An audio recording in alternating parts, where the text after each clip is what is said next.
master. Fourth, to blessing the Vedic literature or literature in pursuance of the Vedic version. Fifth, to consider the glories of chanting Hare Krishna to be an imagination. Sixth, to give some interpretation to the holy name and mantra.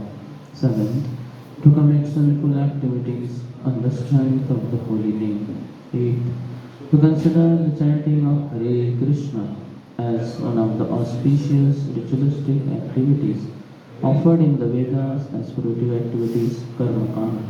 Ninth, to instruct the faithless person about the glories of the holy name. And tenth, to not have complete faith in the chanting of the holy name and to maintain material attachments even after understanding so many instructions on this matter. It is also an offense to be inattentive while chanting.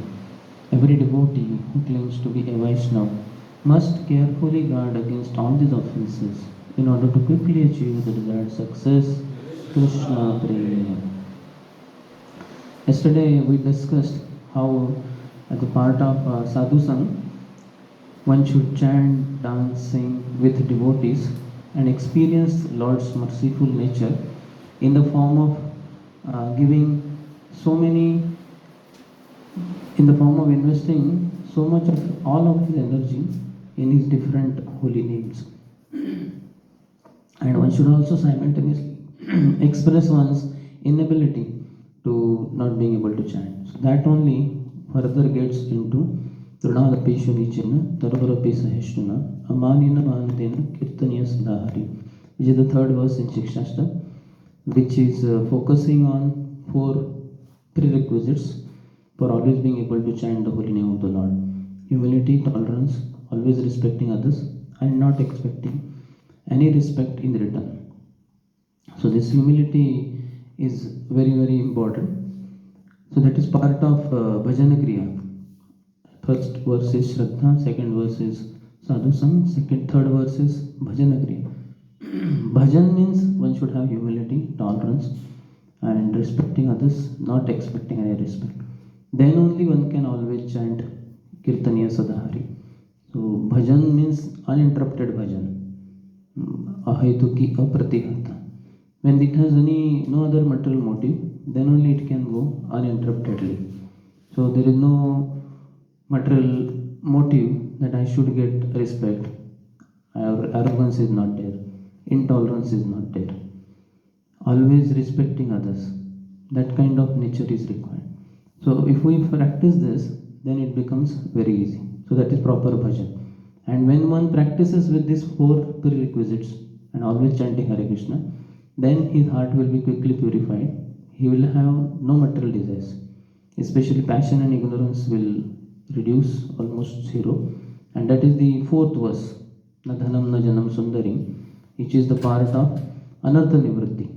So these are the prominent anarthas. Dhanam, Janam, Sundarim, attraction to them. So Dhanam means all varieties of prosperity. The prosperity takes one away from the Supreme Lord. So such kind of prosperity is useless. That is given by Maya. Or even if it comes of one's out of one's karmyonmukh sukruti and one misuses it and gets away from Krishna, then it is said that it is given by Maya. But if that prosperity is used for Krishna's service, then it is said that it is awarded by Krishna. So Dhanam, all varieties of prosperity, opulence, Aishwarya, and Janam means followers. One should have Ekantika Bhakti, in a sense, all are children of Krishna, and I may just become instrumental in engaging them in the service of the Lord. Not that they are my Janam. Mamai Vamsha Jivaloki, Krishna says. I cannot say that these are my people. These are Krishna's people, and I have the privilege of taking them to Krishna. That is Na Janam and Na Sundarim. So many members of the opposite sex.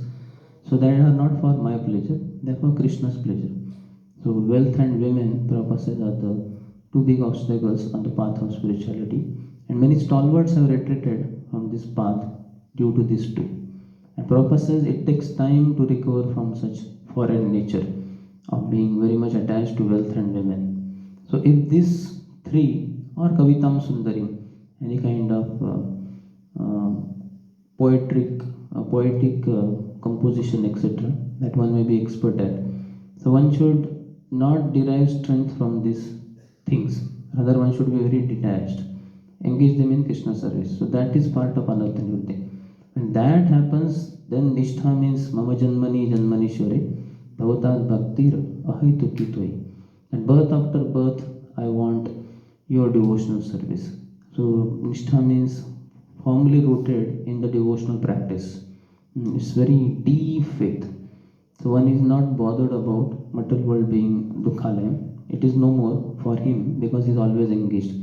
So then he wants, if Krishna desires, let me have several millions of births, but in every birth I should have service to Krishna. That is Nishtha, deep rooted faith. So if we practice like this, then spiritual life becomes very easy. So all that, especially part of bhajan kriya, means one should have humility always, tolerate everything. The strength comes from spiritual practices only. Respect others. By getting the mercy from spiritual master, one is able to respect one and all. Sakale samman kurite shakati dehanatha jatha. Spiritual master is able to respect everyone. So anybody who is in touch with the spiritual master, especially by hearing him, he has the strength to be able to respect everyone. And in return, he doesn't expect any respect, because that respect as a part of Maya's creation is not required, because Krishna is there abundantly in the heart. So one is happy to have holy name, and then on the other side, he doesn't want any respect, because that respect is only Maya's creation. For one who doesn't have Krishna, he hankers for Maya's this kind of some gift, which is very dangerous, which takes one away from Krishna. So one wants Krishna and one doesn't want respect. So let us try to chant with humility, tolerance, with and utter respect for everyone, and not expectation of any expectation of respect. Then we can always chant Hare Krishna, Krishna Krishna, Hare Hare. Hare Ram, Ram Ram, Hare Hare. And anarthas of Dhanam, Janam, Sundarim, poetic composition, etc., will not disturb our selfless and unmotivated devotional practice of chanting Hare Krishna. Shri Harinam Prabhu Ki Jai. Let us offer our respectful obeisances unto all the devotees of the Lord, who are like desire fulfilling trees, oceans of mercy, and are very compassionate.